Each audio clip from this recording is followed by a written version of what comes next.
Hi, I'm Julie Blackburn. I would love to talk to you about perspective and this whole idea of the words that we use and the way that we can put forward our thoughts and look at how we're phrasing our words and how we're interacting together.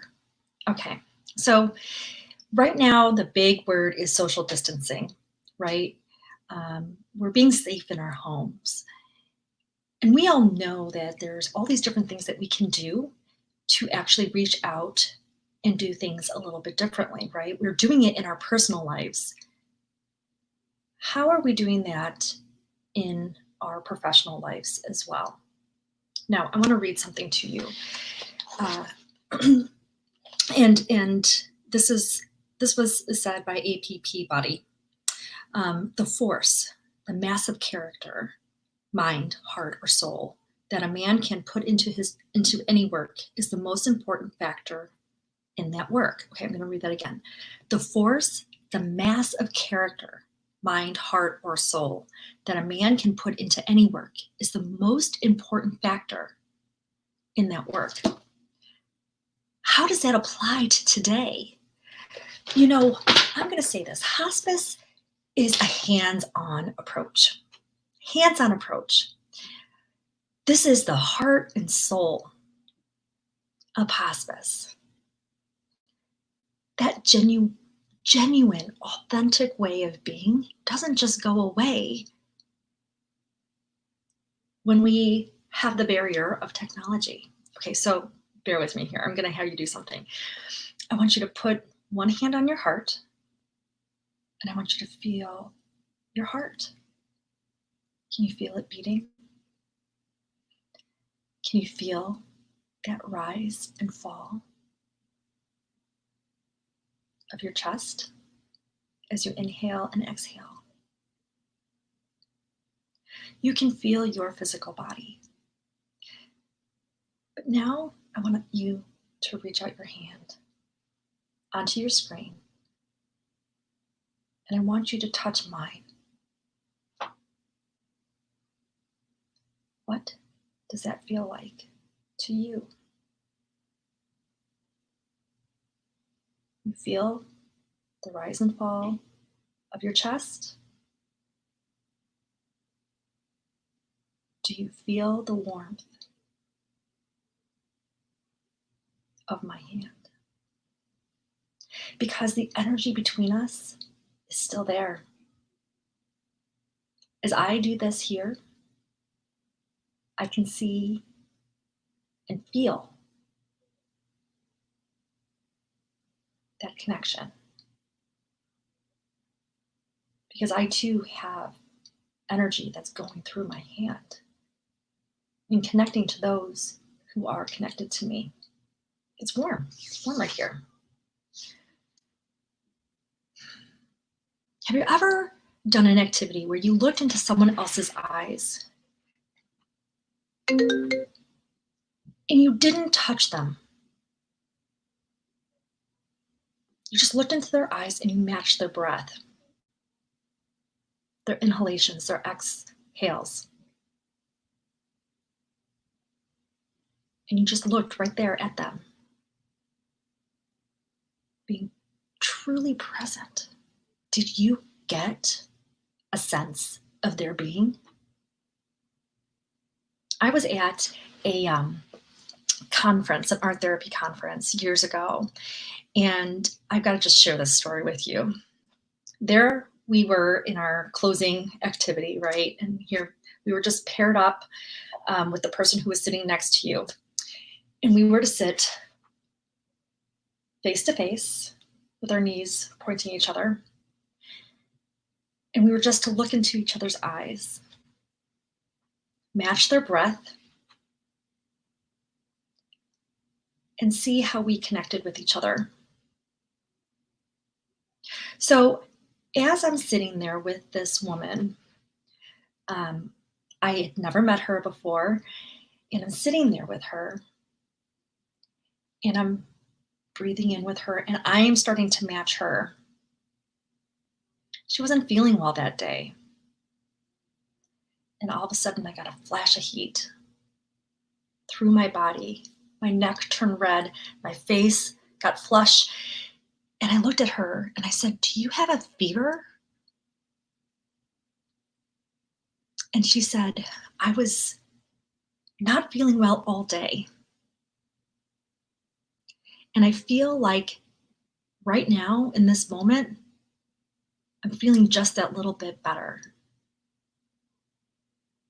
And I said, "Well, I just got a flash of heat." And we just sat there and looked at each other. It was one of the most amazing moments in my learning as a therapist to see that connection can happen without a touch, but with truly being present with someone else, truly being present.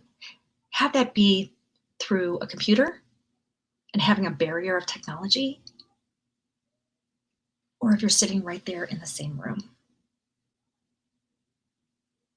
I can tell you through my experiences of doing distance counseling, I relate the same way with people, whether they're in my office or they're where you're sitting, somewhere else.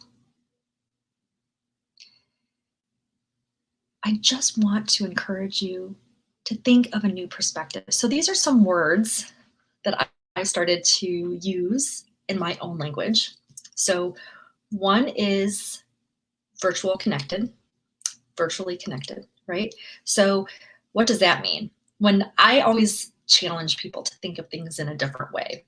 So for everything that we kind of look at as a negative, we can look at it as a positive, or flip the script, if you will.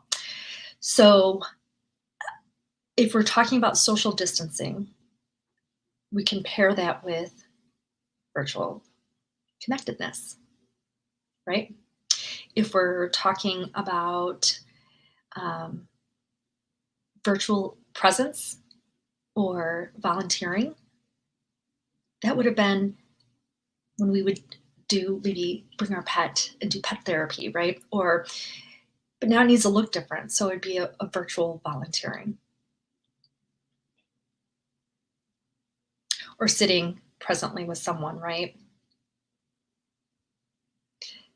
You can do that and still talk to people or read a story to someone, if that's how your volunteering was.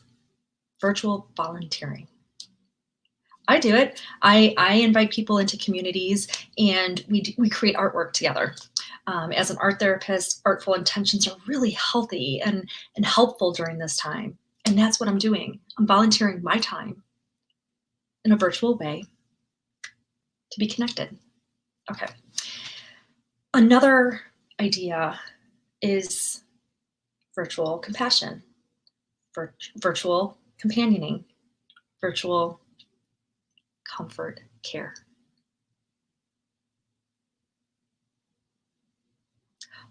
All of those things are possible with hospice. The heart and soul of hospice is our touch. We have choices in how we're going to touch people right now in a new way. Go for it. Remember, APP Body said the force, the mass of character, mind, heart, or soul that a man can put into any work is the most important factor in that work. Hospice does a great work. Absolutely wonderful, magnificent work. That doesn't change. That doesn't have to change. Don't let this be your barrier. Don't let this illness be your barrier. Use it as a friend. It's your friend in connection.